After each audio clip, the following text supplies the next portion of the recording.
ಸಾಲು ಸಾಲು ಹೃದಯಾಘಾತಕ್ಕೆ ರಾಜ್ಯ ಬೆಚ್ಚಿ ಬಿದ್ದಿದೆ. ದಿನ ದಿನಕ್ಕೂ ಕೂಡ ಹಾರ್ಟ್ ಅಟ್ಯಾಕ್ ಪ್ರಕರಣಗಳು ಹೆಚ್ಚಾಗ್ತಾ ಇದೆ. ಜಯದೇವ ಆಸ್ಪತ್ರೆಯ ಅಂಕಿ ಅಂಶ ಕೇಳಿದ್ರೆ ನಿಜಕ್ಕೂ ಕೂಡ ಎಲ್ಲರೂ ಶಾಕ್ಗೆ ಒಳಗಾಗಬೇಕು. ಆ ರೀತಿಯಾಗಿ ಆ ಅಂಕಿ ಅಂಶ ಇದೆ. ಹೃದ್ರೋಗ ಸಮಸ್ಯೆಯಿಂದ ಆಸ್ಪತ್ರೆಗೆ ಸಾಕಷ್ಟು ಸಂಖ್ಯೆಯಲ್ಲಿ ಜನ ಬರ್ತಾ ಇದ್ದಾರೆ. ನಿತ್ಯವೂ ಕೂಡ 1200ರಿಂದ 1300 ರೋಗಿಗಳು ಆಸ್ಪತ್ರೆಗೆ ಭೇಟಿ ಕೊಡ್ತಾ ಇದ್ದಾರೆ ಹೃದ್ರೋಗ ಸಮಸ್ಯೆಯ ಕಾರಣಕ್ಕಾಗಿ.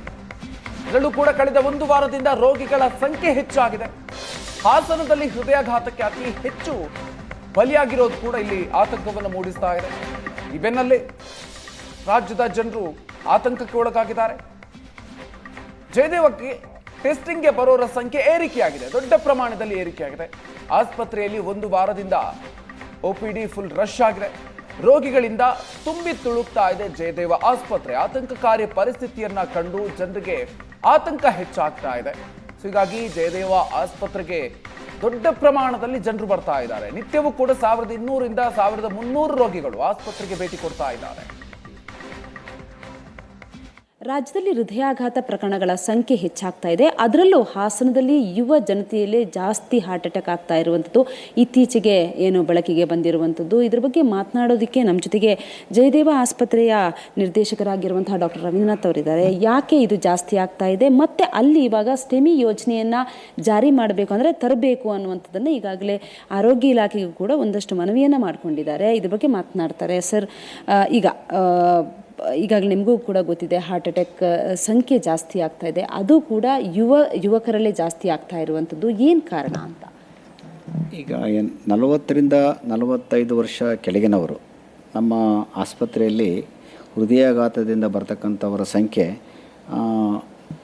ಆವರೇಜ್ ಪ್ರತಿನಿತ್ಯ 24 ಗಂಟೆಯಲ್ಲಿ 30 ಜನ ಬರ್ತಾರೆ ಹಾರ್ಟ್ ಅಟ್ಯಾಕ್ ಆಗಿರೋರು. ಅದರಲ್ಲಿ 20% 40ರಿಂದ 45 ವರ್ಷ ಕೆಳಗಡೆ ಇರ್ತಕ್ಕಂಥವ್ರು. ಇದರಲ್ಲಿ ನಾವು ಸಾಮಾನ್ಯವಾಗಿ ಕಂಡಿರ್ತಕ್ಕಂಥ ರಿಸ್ಕ್ ಫ್ಯಾಕ್ಟರ್ಸ್ ಏನಂದರೆ ಸ್ಮೋಕಿಂಗ್, ಟೊಬ್ಯಾಕೊ ಏನಿದೆ ಯಾವುದೇ ರೂಪದಲ್ಲಿ ತಗೊಂಡ್ರೂ ಅದು ಹೃದಯಾಘಾತಕ್ಕೆ ಕಾರಣ. ಅದರ ಜೊತೆಗೆ ಬಹಳಷ್ಟು ಜನಗಳಿಗೆ ಅವರಿಗೆ ರಕ್ತದ ಒತ್ತಡ ಇದೆ ಅನ್ನೋದು ಗೊತ್ತಿರೋದಿಲ್ಲ, ಅಥವಾ ಸಕ್ಕರೆ ಕಾಯಿಲೆ ಇದೆ ಅನ್ನೋದು ಸಹ ಗೊತ್ತಿರೋದಿಲ್ಲ.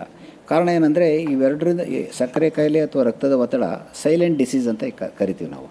ಅದರ ಯಾವುದೇ ಆದ ಸಿಂಪ್ಟಮ್ಸ್ ಇರೋದಿಲ್ಲ. ಅದರಿಂದ ಅವರು ತಪಾಸಣೆಗೊಳಗಾದಾಗ ಮಾತ್ರ ಗೊತ್ತಾಗುತ್ತೆ. ಅವರು ರಕ್ತದ ಒತ್ತಡ ಚೆಕಪ್ ಮಾಡಿಸ್ಕೋಬೇಕು ಅಥವಾ ಶುಗರ್ ಇದೆಯಲ್ಲ ಅಂತ ಚೆಕಪ್ ಮಾಡಿಸ್ಕೋಬೇಕು. ಬಹಳ ಜನ ಮಾಡಿಸ್ಕೊಳ್ಳೋದಿಲ್ಲ.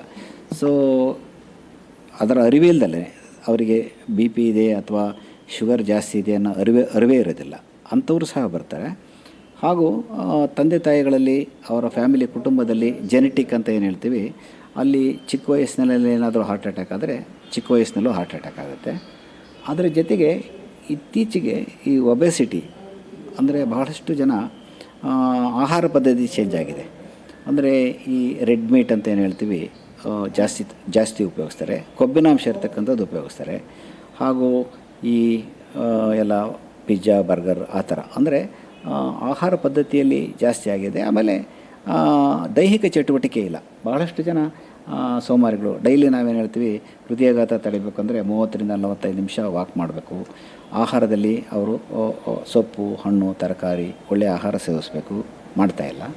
ಹಾಗೂ ಅತಿಯಾದ ಮದ್ಯಪಾನವೂ ಸಹ ಒಂದು ಕಾರಣ. ಅದರ ಜೊತೆಗೆ ಈ ಮಾನಸಿಕ ಒತ್ತಡ, ಬೇರೆ ಬೇರೆ ಕಾರಣಗಳಿಂದ ಮಾನಸಿಕ ಒತ್ತಡ ಇರುತ್ತೆ. Stress also one of the important ಕಾಸ್. ಹಾಗೂ ಇತ್ತೀಚೆಗೆ ಪರಿಸರ ಮಾಲಿನ್ಯದಲ್ಲಿ ಏರ್ ಪೊಲ್ಯೂಷನ್ ಸಹ ಹೃದಯಾಘಾತಕ್ಕೆ ಕಾರಣ ಆಗ್ತಾಯಿದೆ.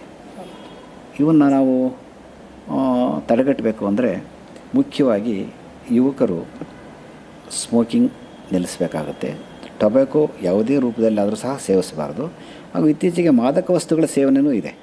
ಈ ನಾವೇನು ಈ ಗಾಂಜಾ, ಚರಾಸ್, ಕೊಕೇನ್ ಅಂತ ಹೇಳ್ತೀವಿ, ಈ ಮಾದಕ ವಸ್ತುಗಳ ಸೇವನೆಯೂ ಸಹ ಜಾಸ್ತಿ ಆಗ್ತಾಯಿದೆ. ಬೆಂಗಳೂರಿನಿಂದ ಕ್ಯಾಮ್ರಾ ಪರ್ಸನ್ ದೀಪಕ್ ಜೊತೆಗೆ ಮಮತಾ ಮರ್ದಾಳ, ಏಷ್ಯಾನೆಟ್ ಸುವರ್ಣ ನ್ಯೂಸ್.